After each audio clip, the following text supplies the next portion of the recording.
மத்திய பட்ஜெட்டை நிதியமைச்சர் நிர்மலா சீதாராமன் நாடாளுமன்றத்தில் தாக்கல் செய்தார். பொருளாதார வளர்ச்சியை விரிவுபடுத்துவது, மக்களின் செயல்திறனை மேம்படுத்துவது, அனைத்து தரப்பினரின் நலனை உள்ளடக்கிய வளர்ச்சியை உறுதிப்படுத்துவது ஆகிய 3 கடமைகள் அடிப்படையில் இந்த பட்ஜெட் உருவாக்கப்பட்டுள்ளதாக நிதியமைச்சர் தெரிவித்தார். பல்வேறு சீர்திருத்தங்களுக்கு முக்கியத்துவம் தரும் வகையில் பட்ஜெட் உரை அமைந்திருந்தது.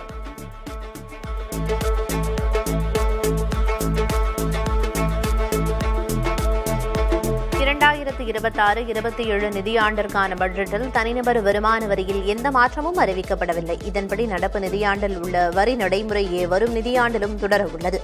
நடப்பு நிதியாண்டில் புதிய வரிமுறையில் ஆண்டு சம்பளம் 12 லட்சம் ரூபாய் வரை வரி செலுத்த தேவையில்லை. பழைய வரிமுறையின் கீழ் ஆண்டுக்கு 5 லட்சம் வரை வரி செலுத்த தேவையில்லை. வருமான வரி குறித்து தவறான தகவல்களை தாக்கல் செய்தால் 100 விழுக்காடு அபராதம் விதிக்கப்படும் என்றும் நிர்மலா சீதாராமன் பட்ஜெட் அறிவிப்பில் குறிப்பிட்டுள்ளார்.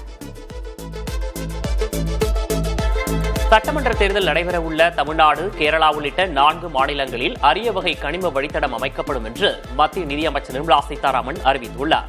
தமிழகத்தின் கலாச்சார செழுமையை விளக்கும் வகையில் ஆதிச்சநல்லூரில் ஒரு சிறப்பு தொல்லியல் மேம்பாட்டு மையம் அமைக்கப்படும் எனவும் அறிவிக்கப்பட்டுள்ளது. சென்னை, ஹைதராபாத், சென்னை, பெங்களூரு இடையே அதிவேக ரயில் தடங்கள் அமைக்கப்பட உள்ளது என்றும், திருவள்ளூர் மாவட்டம் புலிக்காட் ஏரியில் பறவைகளை பார்வையிடும் சுற்றுலாவை ஊக்குவிக்க சிறப்பு நிதி ஒதுக்கீடு செய்யப்படுவதாகவும் நிர்மலா சீதாராமன் தெரிவித்துள்ளார். தமிழகத்தில் குறிப்பாக கடலோர மாவட்டங்கள், மேற்கு மாவட்டங்களில் தென்னை விவசாயத்தை மேம்படுத்தும் திட்டம் செயல்படுத்தப்படும் என்று நிதியமைச்சர் நிர்மலா சீதாராமன் குறிப்பிட்டார். இந்த திட்டத்தின்படி உற்பத்தியில்லாத தென்னை மரங்களை அகற்றிவிட்டு புதிய தென்னங்கன்றுகளை நடுவது உள்ளிட்ட திட்டங்கள் மேற்கொள்ளப்படும் என்றும் கூறியுள்ளார். முந்திரி உற்பத்தியை அதிகரிக்கும் திட்டமும் செயல்படுத்தப்பட இருப்பதாகவும் அவர் கூறினார். ஸ்ரீபெரும்புதூர், ஓசூரில் மின்னணு பொருட்கள் உற்பத்திக்கான ஊக்கத்தொகை திட்டத்திற்கு 40,000 கோடி ரூபாய் நிதி ஒதுக்கீடு செய்யப்படும் என்றும் நிர்மலா சீதாராமன் அறிவித்துள்ளார். சுயதொழில் புரியும் பெண்கள் வாழ்க்கையில் முன்னேற கடைகளை அமைக்க நிதியுதவி அளிக்கும் திட்டம் பட்ஜெட்டில் அறிவிக்கப்பட்டுள்ளது. ஷீமார்ட் என்ற பெயரில் இக்கடைகள் இயங்கும் என்றும் நிதியமைச்சர் தெரிவித்தார். மாற்றுத்திறனாளிகள் வாழ்வாதாரம் கருதி குறிப்பிட்ட சில துறைகளில் அவர்களுக்கு தொழிற்பயிற்சி வழங்கும் திட்டம் செயல்படுத்தப்படும் என்றும் அமைச்சர் கூறினார்.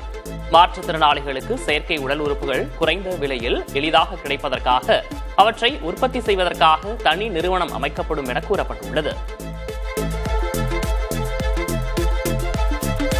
இந்தியாவை உலகளாவிய சிப் உற்பத்தி மையமாக மாற்றும் நோக்கில் மத்திய பட்ஜெட்டில் இந்தியா செமிகண்டக்டர் மிஷன் 2.0 அறிவிக்கப்பட்டிருக்கிறது. செமிகண்டக்டர் உபகரணங்கள், மூலப்பொருட்கள் மற்றும் இந்தியாவுக்கான பிரத்யேக டிசைன் ஐபி உருவாக்கத்தில் இத்திட்டம் கவனம் செலுத்தும். தொழில்நுட்ப ஆராய்ச்சி மற்றும் திறன்மிக்க பணியாளர்களை உருவாக்க தொழில்முறை ஆராய்ச்சி மையங்கள் அமைக்கப்படும். மேலும் மின்னணு உதிரி பாகங்கள் உற்பத்தி திட்டத்திற்கான நிதி ஒதுக்கீடு 22,919 கோடியிலிருந்து 40,000 கோடியாக உயர்த்தப்பட்டுள்ளது. பங்குச்சந்தை வர்த்தக வரியை மத்திய நிதியமைச்சர் நிர்மலா சீதாராமன் 150% வரையில் உயர்த்தியுள்ளார். இதன்படி ஃபியூச்சர்ஸ் வர்த்தகத்திற்கான எஸ்டிடி வரி 0.02 விழுக்காட்டிலிருந்து 0.05 விழுக்காடாகவும், ஆப்ஷன்ஸ் வர்த்தகத்திற்கான வரி 0.1%இலிருந்து 0.15%ஆகவும் உயர்த்தப்பட்டுள்ளது. லாப நஷ்டம் பாராது ஒவ்வொரு பரிவர்த்தனைக்கும் வசூலிக்கப்படும் இந்த வரி உயர்வு வர்த்தகர்களிடையே கலக்கத்தை ஏற்படுத்தியுள்ளது. சந்தை ஊகங்களை குறைக்கவும், வரி வருவாயை அதிகரிக்கவும் இந்த நடவடிக்கை எடுக்கப்பட்டுள்ளதாக கூறப்படுகிறது. பட்ஜெட்டில் விக்சித் பாரத் திட்டத்தின் கீழ் சுகாதாரத்துறையில் பல்வேறு திட்டங்களை நிதியமைச்சர் நிர்மலா சீதாராமன் அறிவித்துள்ளார். அதன்படி அடுத்த 5 ஆண்டுகளில் 1 லட்சம் துணை மருத்துவ நிபுணர்களை உருவாக்கும் வகையில் புதிய கல்வி நிறுவனங்கள், தனியார் பங்களிப்புடன் 5 மண்டல மருத்துவ மையங்கள் உருவாக்கப்படும் என அறிவிக்கப்பட்டுள்ளது. முதியோர் பராமரிப்பு தொடர்பாக 1.5 லட்சம் பராமரிப்பாளர்களுக்கு பயிற்சி அளிக்கப்படும் எனவும் தெரிவிக்கப்பட்டுள்ளது. மேலும் 3 அகில இந்திய ஆயுர்வேத நிறுவனங்கள், ஆயுஷ் மருந்தகங்கள் மற்றும் ஆய்வகங்கள் அமைக்கப்படும் எனவும் அறிவிக்கப்பட்டுள்ளது. இந்தியாவை உலகத்தரம் வாய்ந்த உயிரி மருந்து உற்பத்தி மையமாக மாற்றும் நோக்கில் மத்திய பட்ஜெட்டில் பயோஃபார்மா சக்தி என்ற புதிய திட்டம் அறிவிக்கப்பட்டுள்ளது. 10,000 கோடி ரூபாய் ஒதுக்கீட்டில் அடுத்த 5 ஆண்டுகளில் இந்த திட்டம் செயல்படுத்தப்படும். உள்நாட்டு உற்பத்தி மூலம் புற்றுநோய், நீரிழிவு போன்ற நோய்களுக்கான பயாலஜிக் மருந்துகள் இந்தியாவில் மலிவான விலையில் கிடைக்கும் என்று அறிவிக்கப்பட்டிருக்கிறது. புதிதாக 3 தேசிய மருந்தியல் கல்வி மற்றும் ஆராய்ச்சி நிறுவனங்கள் அமைக்கப்படும் என்றும் 7 நிறுவனங்கள் மேம்படுத்தப்படும் என்றும் அறிவிக்கப்பட்டுள்ளது. 1000க்கும் மேற்பட்ட மருத்துவ பரிசோதனை மையங்கள் உருவாக்கப்படும் என்றும் பட்ஜெட்டில் அறிவிக்கப்பட்டுள்ளது. சிறு குறு மற்றும் நடுத்தர தொழில் நிறுவனங்களுக்கு 10,000 கோடி ரூபாய் நிதி ஒதுக்கீடு செய்வதாக மத்திய அரசின் பட்ஜெட்டில் அறிவிக்கப்பட்டுள்ளது. சிறு குறு மற்றும் நடுத்தர தொழில்களை சாம்பியன்களாக மாற்றும் நோக்கில் 10,000 கோடி ரூபாய் நிதி ஒதுக்கீடு செய்யப்படும் என்றும், மேலும் சிறு நிறுவனங்களுக்கு ஆதரவளிக்க சுயசார்பு இந்தியா நிதியில் கூடுதலாக 2,000 கோடி ரூபாய் சேர்க்கப்படும் என்றும் அறிவிக்கப்பட்டுள்ளது. மேலும் தொழில் நிறுவனங்களின் பணப்புழக்கத்தை அதிகரிக்க பொதுத்துறை நிறுவனங்கள் இனி ட்ரஸ்ட் தளம் வழியாக பணம் செலுத்துவது கட்டாயமாக்கப்படும் என்றும், கடன் வசதியை எளிதாக்க ஜெம் இணையதளம் இதனுடன் இணைக்கப்படும் என்றும் அறிவிக்கப்பட்டுள்ளது.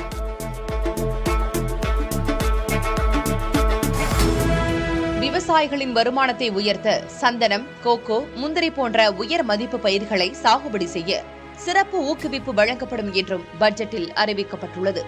குறிப்பாக தேங்காய் உற்பத்தியில் உலகளவில் இந்தியா முதலிடத்தில் உள்ள நிலையில் 10 மில்லியன் தென்னை விவசாயிகளின் நலன் கருதி தேங்காய் மேம்பாட்டு திட்டமும் புதிதாக அறிமுகப்படுத்தப்பட்டிருக்கிறது.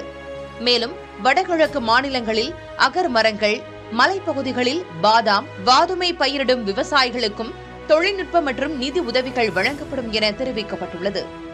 High value crops such as coconut, sandalwood, cocoa, cashew in the coastal areas, agar trees in northeast, and nuts such as almonds, walnuts and pine nuts in our hilly regions. These all of them will be supported. மீன்வளத்துறை, கால்நடை பராமரிப்பு ஆகியவற்றை வலுப்படுத்தும் நோக்கில் மத்திய அரசின் பட்ஜெட்டில் பல்வேறு திட்டங்கள் அறிவிக்கப்பட்டுள்ளன. அதன்படி மீன்வளத்துறையை மேம்படுத்த 500 நீர்த்தேக்கங்கள், அமிர்த சரோவர் குளங்கள் ஒருங்கிணைக்கப்பட உள்ளதாகவும் அறிவிக்கப்பட்டுள்ளது. மேலும் கடலோர பகுதிகளில் மீன் விற்பனையையும் சந்தைப்படுத்தலையும் வலுப்படுத்த மீன் விவசாயி உற்பத்தியாளர் அமைப்புகள் மூலம் பெண்கள் தலைமையிலான குழுக்களுக்கு முக்கியத்துவம் அளிக்கப்படும் என தெரிவிக்கப்பட்டுள்ளது. அதேபோல் கிராமப்புற, புறநகர் பகுதிகளில் வேலைவாய்ப்பை அதிகரிக்கும் வகையில் கால்நடை பராமரிப்பு துறைக்கு முன்னுரிமை அளிக்கப்பட்டுள்ளது. மாடு, கோழி வளர்ப்பில் ஈடுபடுவோருக்கு கடன் சார்ந்த மானியங்கள் வழங்கப்படுவதோடு கால்நடை வளர்ப்பு முறைகளை நவீனப்படுத்தவும் மத்திய அரசு திட்டமிட்டுள்ளது. Fisheries.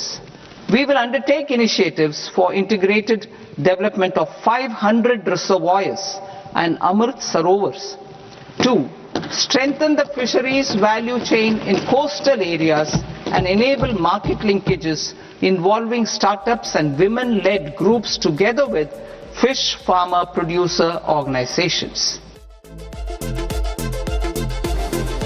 ஜவுளித்துறையின் வளர்ச்சிக்காக மத்திய அரசு பட்ஜெட்டில் நிதியமைச்சர் நிர்மலா சீதாராமன் சில முக்கிய திட்டங்களை அறிவித்துள்ளார். பட்டு, சணல் மற்றும் செயற்கை இழைகளில் தன்னிறைவு பெற தேசிய ஃபைபர் திட்டம் அறிவிக்கப்பட்டுள்ளது. நெசவாளர்களுக்கு நேரடி ஆதரவு அளிக்க புதிய தேசிய திட்டம், மெகா ஜவுளி பூங்காக்கள் மற்றும் கிராமப்புற தொழிலை ஊக்குவிக்க மகாத்மா காந்தி கிராம ஸ்வராஜ் திட்டமும் அறிவிக்கப்பட்டிருக்கிறது. இது கிராமப்புற வேலைவாய்ப்பையும் காதி மற்றும் கைத்தறி பொருட்களின் ஏற்றுமதியையும் அதிகரிக்கும் என்று எதிர்பார்க்கப்படுகிறது. மானியங்களுக்கான நிதி ஒதுக்கீடு கணிசமாக குறைக்கப்பட்டுள்ளது. நடப்பு நிதியாண்டில் திருத்தப்பட்ட மதிப்பீட்டின்படி மானியங்களுக்கென ஒதுக்கீடு 4,29,735 கோடி ரூபாய் என அறிவிக்கப்பட்டுள்ளது. வரும் நிதியாண்டில் மானியங்களுக்கான ஒதுக்கீடு 4.47 விழுக்காடு குறைக்கப்பட்டு 4,10,495 கோடி ரூபாயாக இருக்கும் என கூறப்பட்டுள்ளது. உணவு மானியம் தற்போது 2,28,154 கோடி ரூபாயாக உள்ள நிலையில் வரும் நிதியாண்டில் அது 2,27,629 கோடி ரூபாயாக குறைக்கப்பட்டுள்ளது. பெட்ரோலிய பொருட்களுக்கான மானியம் 15,121 கோடியிலிருந்து 12,085 கோடியாக குறைக்கப்பட்டுள்ளது.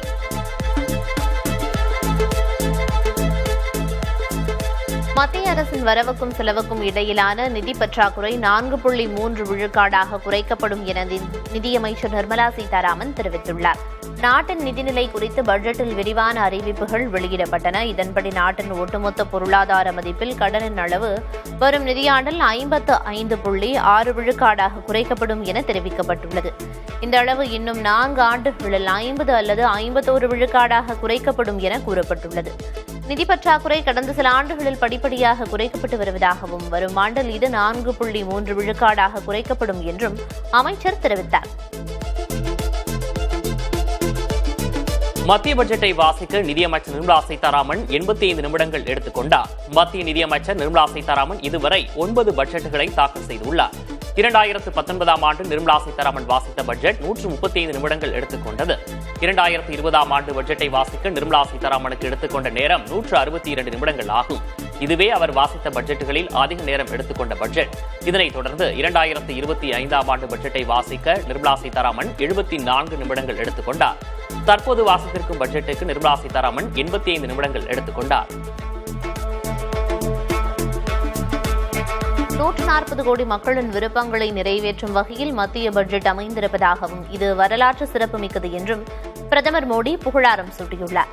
இந்த பட்ஜெட் வாய்ப்புகளை உருவாக்கும் நெடுஞ்சாலையாக பார்ப்பதாகவும் பிரதமர் தெரிவித்துள்ளார்.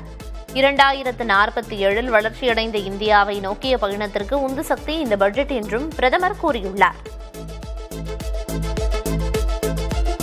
இந்தியாவின் சமூக பொருளாதார அரசியல் சவால்களுக்கு மத்திய பட்ஜெட் எந்த தீர்வும் தரவில்லை என காங்கிரஸ் தலைவர் மல்லிகார்ஜுன் கார்கே கூறியுள்ளார். எக்ஸ் தளத்தில் பதிவிட்டுள்ள அவர், பழங்குடி, பட்டியலின, இதர பிற்படுத்தப்பட்ட பொருளாதார ரீதியில் பின்தங்கிய மக்களுக்கு பட்ஜெட்டால் எந்த பலனும் இல்லை என்றும் தெரிவித்துள்ளார். மக்களவை எதிர்க்கட்சித் தலைவர் ராகுல் காந்தி கூறுகையில், இந்தியாவின் உண்மையான பிரச்சினைகளில் இந்த பட்ஜெட் கண்மூடி கடந்து சென்று விட்டதாக விமர்சித்துள்ளார்.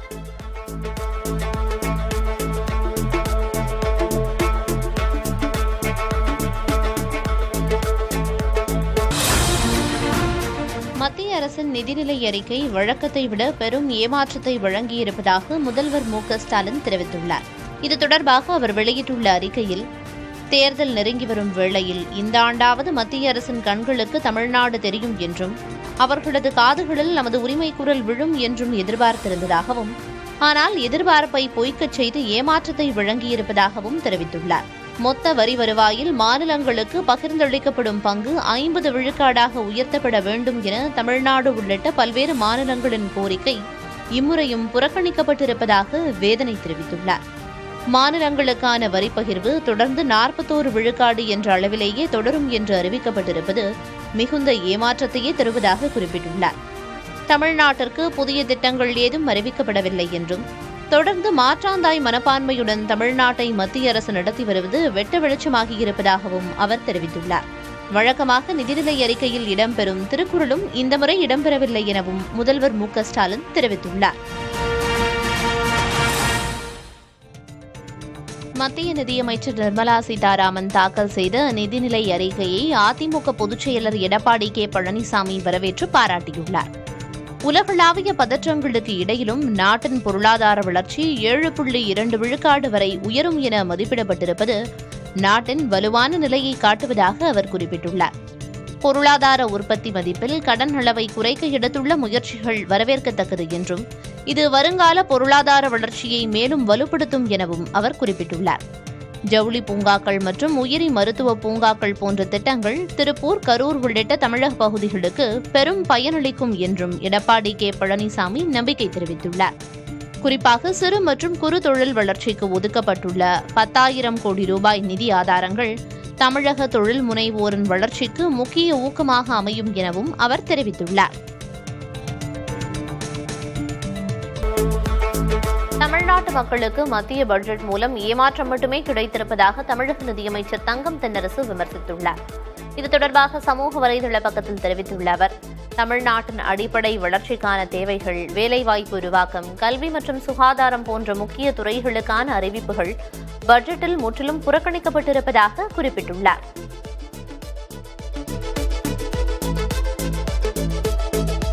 மத்திய பட்ஜெட்டில் அறிவிக்கப்பட்டுள்ள ரயில் திட்டங்களை வரவேற்பதாக தமிழ்நாடு வணிகர் சங்கங்களின் பேரமைப்பு தலைவர் விக்ரமராஜா தெரிவித்துள்ளார். அறளையத்துறை இடங்களுக்கான வாடகை உயர்வு மற்றும் தடை செய்யப்பட்ட பிளாஸ்டிக் பை விவகாரத்தில் சிறு வணிகர்கள் பாதிக்கப்படுவதை தடுக்க தமிழக முதல்வரை சந்தித்து முறையிட உள்ளதாக குறிப்பிட்டுள்ளார்.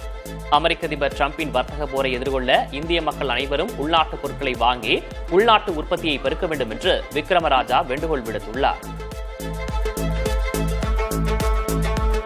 மத்திய பட்ஜெட் அறிவிப்பால் இந்திய பங்குச்சந்தை மிக பெரும் கடும் சரிவை சந்தித்தது. சென்செக்ஸ் 1546 புள்ளிகள் சரிந்து 80,722ஆகவும், நிப்டி 495 புள்ளிகள் சரிந்து 24,825ஆக குறைந்தது. சதவீத அளவில் சென்செக்ஸும் நிப்டியும் தலா 2 விழுக்காடு வரையில் வீழ்ச்சியடைந்துள்ளன. ஃபியூச்சர்ஸ் மற்றும் ஆப்ஷன்ஸ் மீதான எஸ்டிடி வரி உயர்த்தப்பட்டது பெரும் பங்குச்சந்தை முதலீட்டாளர்களுக்கு மிகுந்த ஏமாற்றத்தை அளித்துள்ளது. சிகரெட் உள்ளிட்ட புகையிலை பொருட்கள் மீதான கூடுதல் கலால் வரி விதிப்பு அமலுக்கு வந்துள்ளது. புகையிலை தொடர்பான மத்திய கலால் திருத்தச் சட்ட மசோதா மற்றும் தேசிய பாதுகாப்பு செஸ் மசோதா ஆகிய புதிய திருத்தச் சட்டங்கள் இன்று முதல் நடைமுறைக்கு வந்துள்ளன. இதனால் புகையிலை பொருட்களுக்கு 28%, மெல்லக்கூடிய வகையிலான புகையிலை மீது 82% மற்றும் குட்கா மீது 91% கூடுதல் கலால் வரியும் விதிக்கப்படும். இந்த கூடுதல் வரி விதிப்பின் மூலம் கிடைக்கும் வருவாய் மாநிலங்களுக்கு பகிர்ந்தளிக்கப்பட உள்ளது. அஜித் பவாரின் மனைவி சுனேத்ரா பவார் மகாராஷ்டிரா துணை முதல்வராக பதவியேற்றதற்கு பின்னணியில் பாஜகவின் கையிருப்பதாக பரபரப்பு தகவல்கள் வெளியாகியுள்ளன. தேசியவாத காங்கிரசின் இரு அணிகளும் இணைய பேச்சுவார்த்தைகள் நடைபெற்ற நிலையில் அஜித் பவார் விமான விபத்தில் உயிரிழந்தார். இந்த சூழலில் ஒன்றிணைந்த தேசியவாத காங்கிரஸ் கட்சி தேசிய ஜனநாயக கூட்டணியிலேயே இருக்க வேண்டும் என பாஜக விரும்புவதாக கூறப்படுகிறது. அப்படி நிகழ்ந்தால் சரத்பவார் அணியில் உள்ள 8 எம்பிக்களின் ஆதரவு தனிப்பெரும்பான்மையில்லாத பாஜக அரசுக்கு கிட்டும். எனவே அக்கட்சியை தங்கள் கூட்டணியில் வைத்திருக்க ஒன்றிணைந்தாலும் தேசியவாத காங்கிரஸில் மறைந்த அஜித் பவார் அணியின் கையே ஓங்கியிருக்க வேண்டும் என பாஜக விரும்புவதாக தெரிகிறது. இந்தியாவில் 16 வயதிற்குட்பட்ட சிறார்கள் சமூக வலைதளங்களை பயன்படுத்த தடை விதிக்கும் வகையில் புதிய சட்ட மசோதா முன்மொழியப்பட்டுள்ளது. இதனை முன்மொழிந்துள்ள தெலுங்கு தேசம் கட்சி எம்பியான தேவராயலு, குழந்தைகள் சமூக வலைதளங்களுக்கு அடிமையாவதும் இந்திய பயனர்கள் ஏஐக்கான இலவச தரவு வழங்குவதற்கான மாற்றப்படுவதுமே குறிப்பிட்ட மசோதாவை முன்மொழிய காரணம் என கூறியுள்ளார்.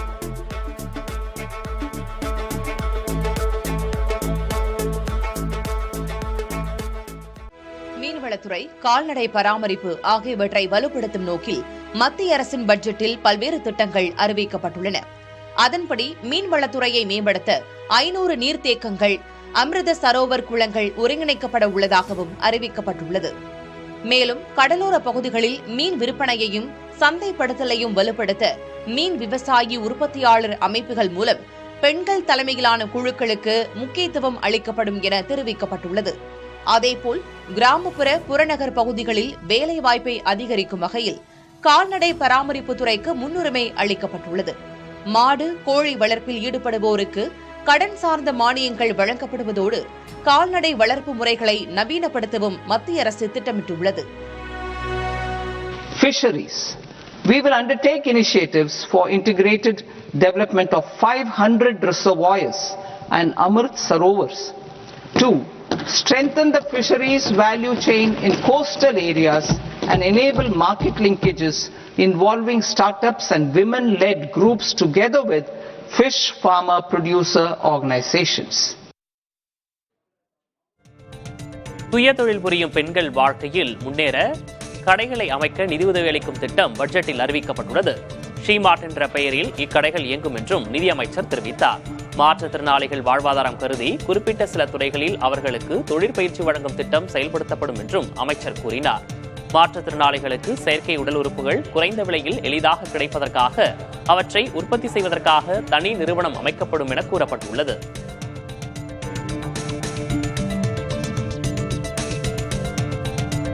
பாதுகாப்புத்துறை, விவசாயம் குறித்து எந்த அறிவிப்பும் இல்லை என பொருளாதார வல்லுநர் ஆனந்த் சீனிவாசன் விமர்சித்துள்ளார். மத்திய பட்ஜெட் குறித்து கருத்து தெரிவித்துள்ள அவர், அமெரிக்கா விதித்துள்ள 56% வரியால் தமிழ்நாட்டுக்கு மிகப்பெரிய நஷ்டம் என குற்றம் சாட்டியுள்ளார்.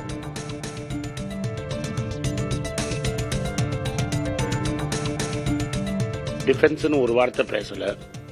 விவசாயிங்கிறது ஏதோ தேங்காவை பத்தி பேசினாங்க, முந்திரி பருப்பை பத்தி பேசினாங்க, சந்தன மரத்தை பத்தி பேசினாங்க. அதை தவிர ஒன்றும் பேசல. ரயில்வேஸை பத்தி ஒரு வார்த்தையும் பேசல. தமிழ்நாட்டில் ஒரு ஆர்கியலாஜிக்கல் சைட்டில் நான் ஒரு சுற்றுலா மையம் வைப்போம்னாங்க.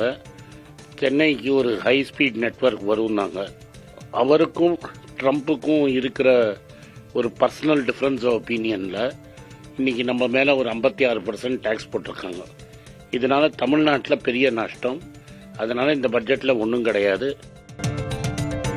மாணவர்களுக்கான கல்விக் கடன் தொகை உயர்த்தப்படாதது ஏமாற்றம் அளிப்பதாக கல்வியாளர் ஜெயபிரகாஷ் காந்தி தெரிவித்துள்ளார். மத்திய பட்ஜெட் குறித்து கருத்து தெரிவித்துள்ள அவர், தற்போது வழங்கப்படும் 4 லட்சம் ரூபாய் கல்விக் கடன் மாணவர்களுக்கு போதுமானதாக இல்லை, அதனை மத்திய அரசு உயர்த்தியிருக்க வேண்டும் என தெரிவித்துள்ளார்.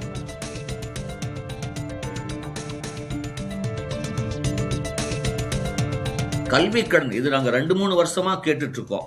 மினிமம் கல்வி கடன் வந்து நீங்க பாத்தீங்கன்னா without guarantee without any collateral security 4 லட்சம் ரூபா, அதாவது ஒரு படிப்புக்கு.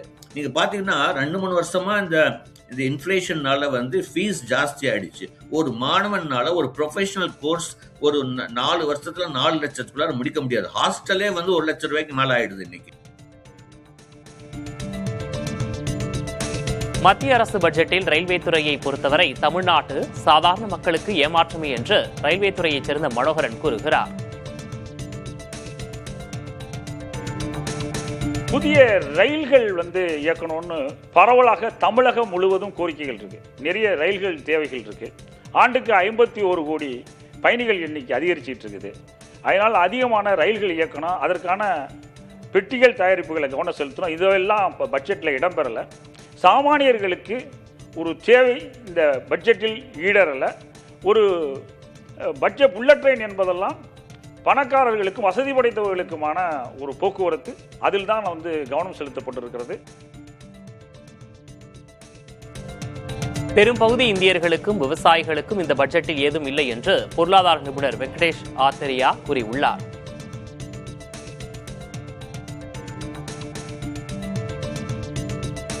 பெரும்பகுதி இந்திய உழைப்பாளி மக்களுக்கு, விவசாயிகளுக்கு, உழவர்களுக்கெல்லாம் இந்த பட்ஜெட்டில் பெரிய அளவுக்கு ஒன்றும் நன்மை இல்லை. ஒரு சில பெரும் செல்வந்தர்களுக்கு, பன்னாட்டு ஏகபோகங்களுக்கு சில சலுகைகளை கொடுத்துருக்காங்க என்று தான் பார்க்க வேண்டியிருக்கு. அது பாஜகவினுடைய தொடர்ச்சியான கொள்கையினுடைய தொடர்ச்சி தான் அது. அதனால் இது வந்து மக்களுக்கு சாதகமான பட்ஜெட் என்று நான் சொல்ல மாட்டேன். உயர்நீதிமன்ற நீதிபதி GR சுவாமிநாதனுக்கு எதிராக அவதூறு பரப்புவோர் மீது கடும் நடவடிக்கை எடுக்கப்படும் என்று தமிழக டிஜிபி உச்சநீதிமன்றத்தில் அறிக்கை தாக்கல் செய்திருக்கிறார். திருப்பரங்குன்றம் தீப விவகாரத்தில் நீதிபதியை விமர்சித்து போராட்டங்கள் நடத்தியவர்கள் மற்றும் யூடியூப் சேனல்கள் மீது கிரிமினல் வழக்கு பதிவு செய்யப்பட்டுள்ளதாக அதில் தெரிவிக்கப்பட்டுள்ளது. சர்ச்சைக்குரிய சேனல்களை முடக்க நடவடிக்கைகள் மேற்கொள்ளப்பட்டுள்ளதாகவும் இனி அவதூறு பரப்புவோர் மீது பாரபட்சமின்றி நடவடிக்கை எடுக்கப்படும் என்றும் அந்த அறிக்கையில் கூறப்பட்டுள்ளது. இவ்வழக்கு உச்சநீதிமன்றத்தில் நாளை மீண்டும் விசாரணைக்கு வருகிறது.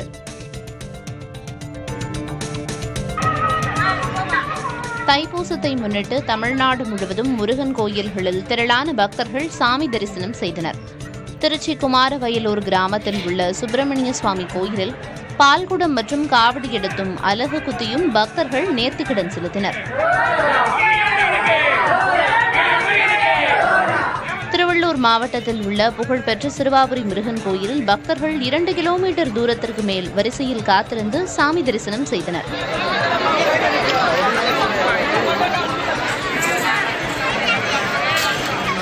செங்கல்பட்டு மாவட்டம் திருப்போரூர் முருகன் கோயிலில் 5000த்திற்கும் மேற்பட்ட பக்தர்கள் குவிந்ததால் ஊரே விழாக்கோலம் பூண்டது.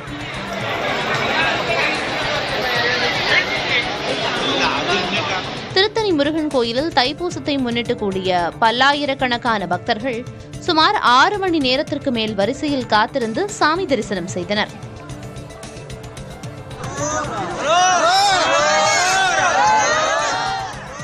தைப்பூச திருநாளில் தமிழ்நாட்டில் உள்ள முருகன் கோயில்களில் திரளான பக்தர்கள் இறைவனை வழிபட்டனர். விழுப்புரம் மாவட்டம் செஞ்சி அடுத்த தேவனூர் பாலமுருகன் ஆலயத்தில் நடைபெற்ற மிளகாய் கரைசல் அபிஷேகத்தை திரளான பக்தர்கள் கண்டு வழிபட்டனர்.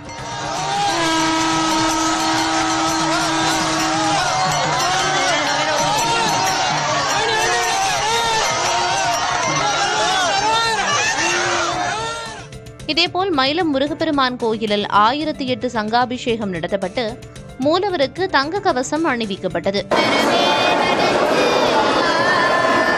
ராமநாதபுரம் மாவட்டத்தில் உள்ள ராமேஸ்வரம் கோயிலில் தைப்பூசத்தை முன்னிட்டு நீண்ட வரிசையில் காத்திருந்து பக்தர்கள் இறைவனை வழிபட்டனர்.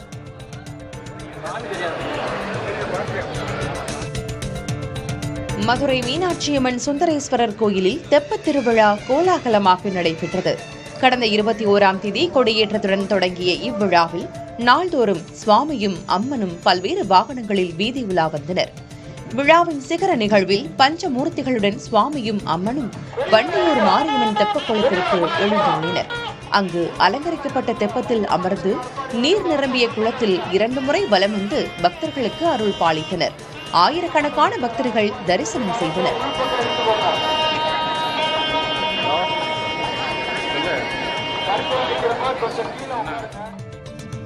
தைப்பூசத்தினை முன்னிட்டு இலங்கையில் உள்ள வடக்கு கிழக்கு மாகாண கோயில்களில் சிறப்பு வழிபாடுகள் நடைபெற்றன. அத்துடன் பாரம்பரிய புதிரெடுக்கும் நிகழ்வுகளும் நடைபெற்றன. நெற்கதிர்களை வழிபாட்டறைகளில் வைத்து விவசாயிகள் வழிபட்டனர். ஆலயங்களுக்கு அருகில் உள்ள வயல்களில் நெல் அறுவடையும் நடைபெற்றது. விடுமுறை தினத்தையொட்டி கொடைக்கானலில் சுற்றுலா பயணிகள் அதிக அளவில் குவிந்தனர். கடந்த சில நாட்களாக நிலவி வந்த கடும் பனிமூட்டம் மறைந்து தற்போது வான்பரப்பில் மேகக்கூட்டங்கள் கண்கொள்ளா காட்சியாக காட்சியளிக்கின்றன. குறிப்பாக கோக்கர்ஸ்வாக் பகுதியில் திரண்ட சுற்றுலா பயணிகள் மேகமூட்டங்களுக்கு இடையே சூரிய ஒளிக்கீற்றுகள் ஊடுருவி சமவெளிகளில் நகர்ந்து செல்லும் அரிய இயற்கை காட்சியை பார்த்து வியந்தனர்.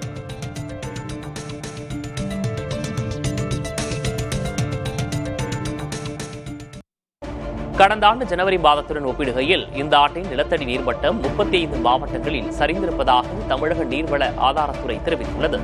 கண்காணிப்பு கிணறுகள் மூலம் எடுக்கப்பட்ட கணக்கீட்டின்படி திருப்பூர் மாவட்டத்தின் நிலத்தடி நீர்மட்டம் கடந்த ஆண்டை விட 2.62 மீட்டர் சரிந்து 8.25 மீட்டராகவும், திண்டுக்கல்லிலும் 2.58 மீட்டர் சரிந்து 7.23 மீட்டராகவும் நீர்மட்டம் உள்ளது.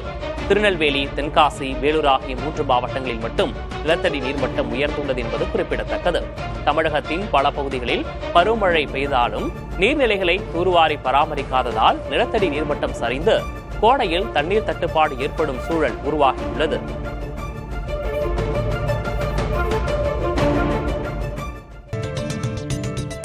உடல்நலக்குறைவால் மருத்துவமனையில் சிகிச்சை பெற்று வரும் பாஜக மூத்த தலைவர் ஹெச் ராஜாவை முதல்வர் மு.க.ஸ்டாலின் நேரில் சந்தித்து நலம் விசாரித்தார்.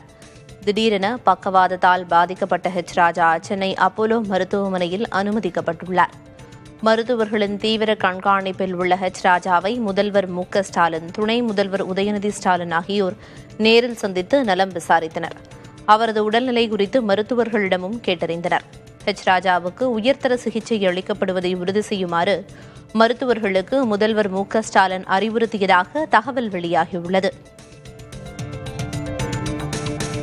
வரும் சட்டமன்ற தேர்தலில் நிச்சயம் போட்டியிடுவேன் என தேமுதிக பொதுச் செயலர் பிரேமலதா விஜயகாந்த் தெரிவித்துள்ளார். நாகர்கோவிலில் செய்தியாளர்களிடம் பேசிய அவர், கூட்டணி விவகாரம் தொடர்பாக நிர்வாகிகளோடு கலந்தாலோசித்து வருவதாகவும், கட்சி தலைமை சொல்வதே இறுதி வடிவம் எனவும் கூறினார். தேர்தல் என்றாலே களம் தான். ஏற்கனவே நான் போட்டி போட்டிருக்கேன், கேப்டன் போட்டி போட்டிருக்காரு, விஜய் பிரபாகர் போட்டி போட்டிருக்காரு. இதில் மாற்று கருத்து கிடையாது. அதனால எப்படி கூட்டணி அமைது என்பதை பொறுத்து தலைமை பொறுப்பில் இருக்கிறோம். இன்னைக்கு நிச்சயமாக அது மாதிரி வரும்போது நிச்சயம் போட்டியிடுவேன். அதில் எந்த மாற்று கருத்தும் இல்லை. சிங்கப்பூரில் ஆசியாவின் மிகப்பெரிய விமான கண்காட்சியான சிங்கப்பூர் ஏர் ஷோ தொடங்கியிருக்கிறது. இதன் முன்னோட்டமாக நடத்தப்பட்ட விமான சாகசங்களும் போர் விமானங்களின் கண்கவர் வித்தைகளும் காண்போரின் மனத்தை கொள்ளை கொண்டன. பிப்ரவரி 8ஆம் தேதி வரை நடைபெறும் இந்த நிகழ்வில் உலகின் பல்வேறு நாடுகளைச் சேர்ந்த 1000த்திற்கும் மேற்பட்ட முன்னணி நிறுவனங்கள் பங்கேற்கின்றன. புதிய ரக பயணிகள் விமானங்கள், நவீன ஆயுத தளவாடங்கள் இதில் காட்சிப்படுத்தப்பட்டுள்ளன.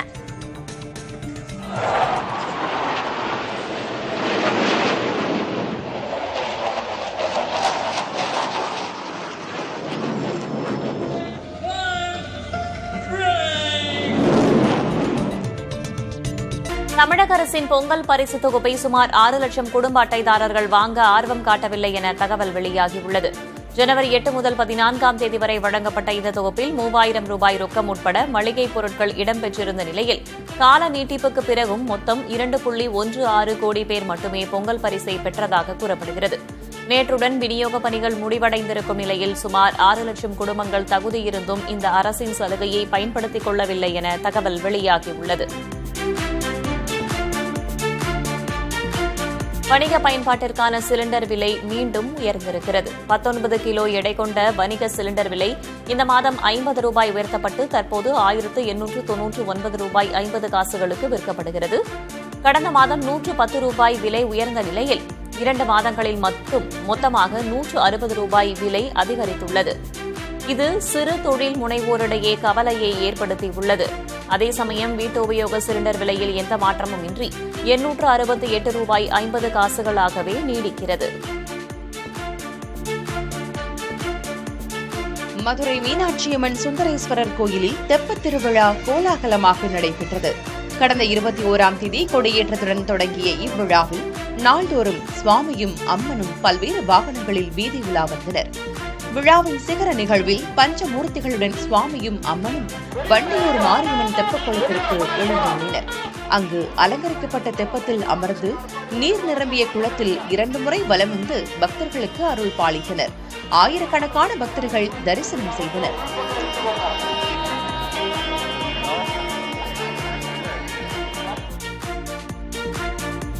விடுமுறை தினத்தையொட்டி கொடைக்கானலில் சுற்றுலா பயணிகள் அதிக அளவில் குவிந்தனர். கடந்த சில நாட்களாக நிலவி வந்த கடும் பனிமூட்டம் மறைந்து தற்போது வான்பரப்பில் மேகக்கூட்டங்கள் கண்கொள்ளா காட்சியாக காட்சியளிக்கின்றன. குறிப்பாக கோக்கஸ் வாக் பகுதியில் திரண்ட சுற்றுலா பயணிகள் மேகமூட்டங்களுக்கிடையே சூரிய ஒளிக்கீற்றுகள் ஊடுருவி சமவெளிகளில் நகர்ந்து செல்லும் அரிய இயற்கை காட்சியை பார்த்து வியந்தனர்.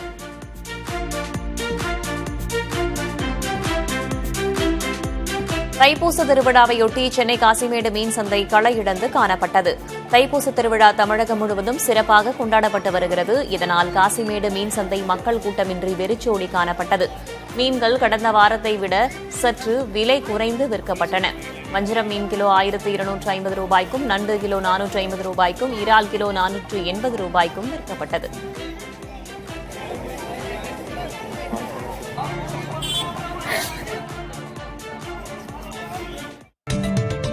எப்ஸ்டின் கோப்புகளில் பிரதமர் மோடி குறித்து இடம்பெற்றுள்ள குறிப்புகளை வெளியுறவுத்துறை அமைச்சகம் நிராகரித்துள்ளது. சிறார் பாலியல் குற்றவாளியான எப்ஸ்டீனின் ஆவணங்கள், புகைப்படங்கள், வீடியோக்கள் உள்ளிட்டவற்றை அமெரிக்க அரசாங்கம் வெளியிட்டு வருகிறது. அதில் ஒரு மின்னஞ்சலில் பிரதமர் மோடி தனது ஆலோசனைப்படி இஸ்ரேல் பயணத்தில் செயல்பட்டதாகவும் அது அமெரிக்க அதிபருக்கு சாதகமாக அமைந்ததாகவும் எப்ஸ்டீன் குறிப்பிட்டுள்ளார். இதை சுட்டிக்காட்டியுள்ள காங்கிரஸ், பிரதமர் மோடிக்கு எப்ஸ்டீனோடு ஆழமான மற்றும் நீண்ட கால பிணைப்பு இருந்தது தெளிவாகியுள்ளதாகவும் இது இந்தியாவிற்கு அவமானம் என்றும் கூறியுள்ளது. இது நாட்டின் கண்ணியம் மற்றும் நற்பெயர் சம்பந்தப்பட்டது என்றும் பிரதமர் இது பற்றி பதிலளிக்க வேண்டும் எனவும் வலியுறுத்தியுள்ளது. இந்நிலையில் இதுகுறித்து விளக்கமளித்துள்ள மத்திய வெளியுறவுத்துறை அமைச்சகம், பிரதமர் மோடி 2017ஆம் ஆண்டு ஜூலையில் இஸ்ரேல் சென்றார் என்ற உண்மையை தவிர மின்னஞ்சலில் கூறப்பட்ட மற்றவையெல்லாம் குப்பை போன்ற வதந்திகளை விட அதிகமானது என்று தெரிவித்திருக்கிறது. அவற்றை கடுமையாக நிராகரிக்க வேண்டும் எனவும் கூறியுள்ளது. தமிழ்நாட்டில் பட்டியலின மக்களுக்கு எதிரான வன்முறைகள் அதிகரித்து வருவதை மறுக்க முடியாது என ஆங்கில ஊடகத்தின் நேர்காணலில் விசிக எம்பி ரவிக்குமார் தெரிவித்துள்ளார். இதற்கும் வகுப்புவாத சக்திகள் அதிகரித்திருக்கும் தொடர்பிருப்பதாக கூறியுள்ள அவர், இந்த சூழலை கட்டுப்படுத்த வேண்டிய பொறுப்பு அரசுக்கும் உள்ளது என கூறியுள்ளார். ஆணவ கொலைகள் மற்றும் சாதி சார்ந்த குற்றங்களுக்கு எதிரான சட்டங்களை பரிந்துரைக்க அரசு ஆணையம் அமைத்துள்ளதை சுட்டிக்காட்டியுள்ளார் ரவிக்குமார். அந்த அணுகுமுறையில் தங்களுக்கு முழு திருப்தி இல்லை எனவும் கூறியுள்ளார். விரிவான மற்றும் நடைமுறைப்படுத்தக்கூடிய சட்டத்தை இயற்ற வேண்டும் என்பதே தங்களது தொடர் கோரிக்கை எனவும் அவர் தெரிவித்துள்ளார். ஆந்திர முதல்வர் சந்திரபாபு நாயுடு ஒரே நாளில் 5555 பெண்களுக்கு இலவச சைக்கிள்களை வழங்கி கின்னஸ் சாதனை படைத்துள்ளார். சித்தூர் மாவட்டம் குப்பம் தொகுதியில் நடந்த நிகழ்ச்சியில் அவர் இந்த மைல்கல்லை எட்டினார். சுற்றுச்சூழலை பாதுகாக்கும் நோக்கிலும் பெண்களின் பொருளாதார சேமிப்பை கருத்தில் கொண்டும் இந்த திட்டம் செயல்படுத்தப்பட்டுள்ளது. இதன் மூலம் பெண்கள் மாதம் 1500 ரூபாய் வரை சேமிக்க முடியும் என கூறிய ஆந்திர முதல்வர் சந்திரபாபு நாயுடு அவரே சைக்கிளை ஓட்டிச் சென்று அங்கிருந்தவர்களை உற்சாகப்படுத்தினார்.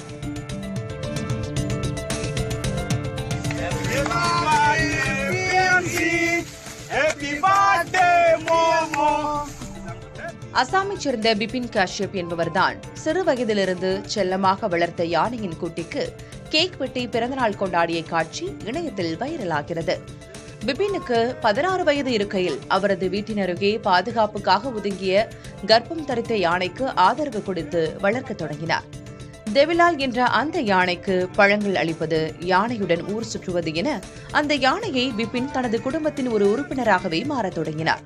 இதேபோல் காயம்பட்ட அல்லது கைவிடப்பட்ட சில யானைகளை அவர் வளர்க்க தொடங்கினார். இந்நிலையில் டெபிலால் ஒரு குட்டியை ஈன்றெடுக்கவே அந்த யானை குட்டிக்கு மோமோ என பெயரிட்டு ஒரு குழந்தையைப் போலவே வளர்க்க தொடங்கினார். தற்போது அந்த யானை 1 வயதை எட்டிய நிலையில் அந்த யானைக்கு கேக் வெட்டி கொண்டாடினார்.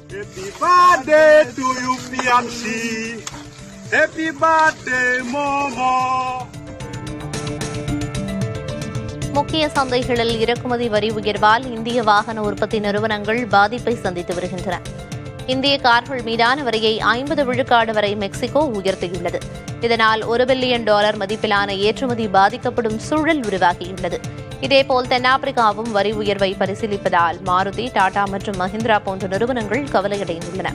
இந்த சூழலில் ஐரோப்பிய ஒன்றியத்துடனான தாராள வர்த்தக ஒப்பந்தத்தால் ஐரோப்பிய சொகுசு கார்கள் குறைந்த விலையில் இந்திய சந்தைக்குள் நுழையவிருக்கின்றன. இதனால் இந்திய பங்குச்சந்தையில் ஆட்டோமொபைல் நிறுவன பங்குகள் சரிவை சந்தித்து வருகின்றன.